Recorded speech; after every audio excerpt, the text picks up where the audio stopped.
Vélez, periodista experto en temas de seguridad pública. Como siempre, un gusto saludarte, bienvenido. Muy buenas noches, Jorge, a tus órdenes. Hablamos de la gran tragedia en México. Es un especial periodístico de Mega Noticias donde abordamos los secuestros de civiles en sus casas como las de Jalisco, la masacre en Sonora, de asesinos seriales como el del Estado de México, y no dejamos de lado, por supuesto, los desaparecidos como los de Ayotzinapa. Crímenes vinculados, muchos de ellos, al narcotráfico. ¿Cómo se va a reconfigurar el mapa del control del narco en el país tras las elecciones, si es que ves una reconfiguración? Claro, muy recientemente el fiscal de Distrito de California dijo que el cártel Jalisco Nueva Generación pues es el más armado y el más letal de todos los grupos delincuenciales en México, y que avanza en un catastrófico rastro de destrucción humana.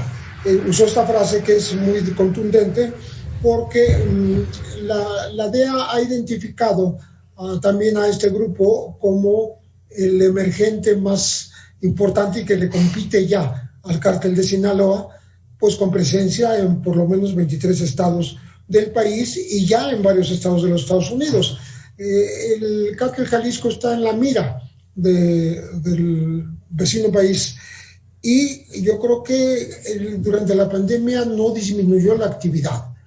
De hecho, hay estudios que indican que los adictos estadounidenses, por ejemplo, sí, durante el encierro, a causa del estrés, de la soledad, de los problemas económicos, incluso incrementaron, exacerbaron el consumo de drogas y no han tenido la oportunidad de ir a sus tratamientos. Entonces, eso es un negocio para los cárteles mexicanos.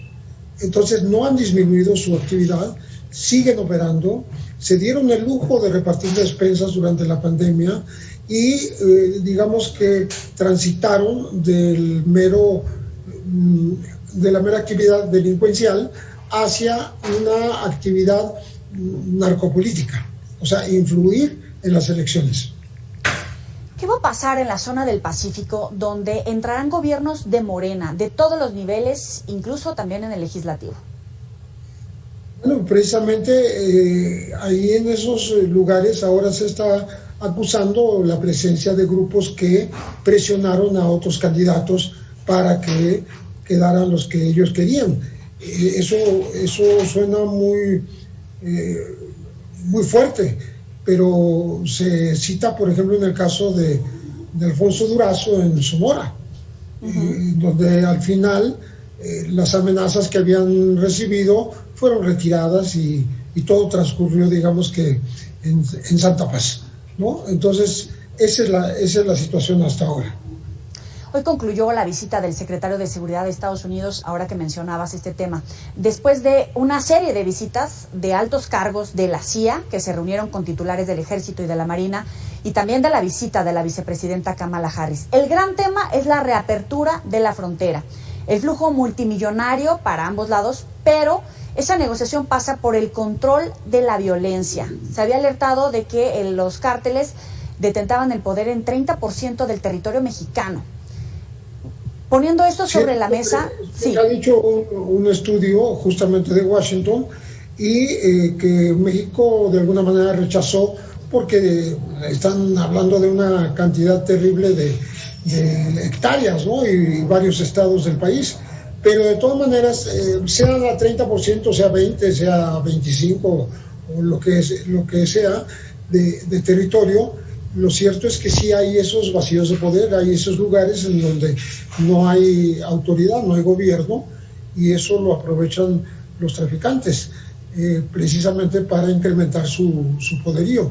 Ellos almacenaron, ellos ahorraron, ellos incrementaron sus ganancias durante este tiempo en que el resto de la sociedad estaba perdiendo pues muchas cosas, como el acceso a la salud, a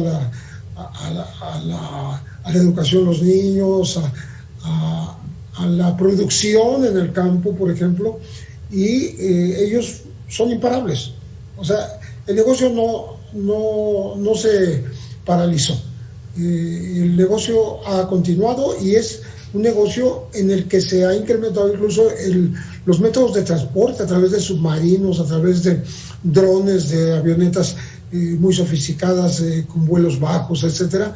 Y esto lo ha dicho en otro informe justamente el Congreso de Estados Unidos. Para concluir, ¿cuáles son las claves para la reapertura pasando por el tema de seguridad? Pues la reapertura de qué? De la frontera. Yo digo que la frontera siempre ha sido muy porosa, siempre ha permitido tanto el trasiego de personas, de humanos, como de drogas, como de contrabando, de aquí para allá y de allá para acá, de armas y de dinero, de las ganancias del narcotráfico. Entonces, creo que ambos gobiernos están obligados a establecer una serie de medidas que impidan que esta porosidad y que lo que hace es incrementar el poderío de los grupos de delincuencia organizada, que en México están bollantes, no tienen ningún problema, hay pequeños, hay divisiones, hay pulverización y hay grupos pequeños, por ejemplo, el grupo que ahora apareció apenas en estas horas recientes de los rusos en Acapulco, que yo sé que estaba actuando por el lado de Petatlán, ¿no? O los Salazar en Sonora y Chihuahua, o toda esta incursión de delincuencia de la familia michoacana y otros grupos por el sur del Estado de México, las amenazas a una candidata en Valle de Bravo que finalmente declinó, su acción en Jalisco. O sea, ellos no han dejado de actuar y, repito, ahora en política. Es Pepe Reveles, gracias por estar con el auditorio de Mega Noticias. Muy buena noche. Con muchísimo gusto, muy buenas noches. Hasta luego. Puede recuperar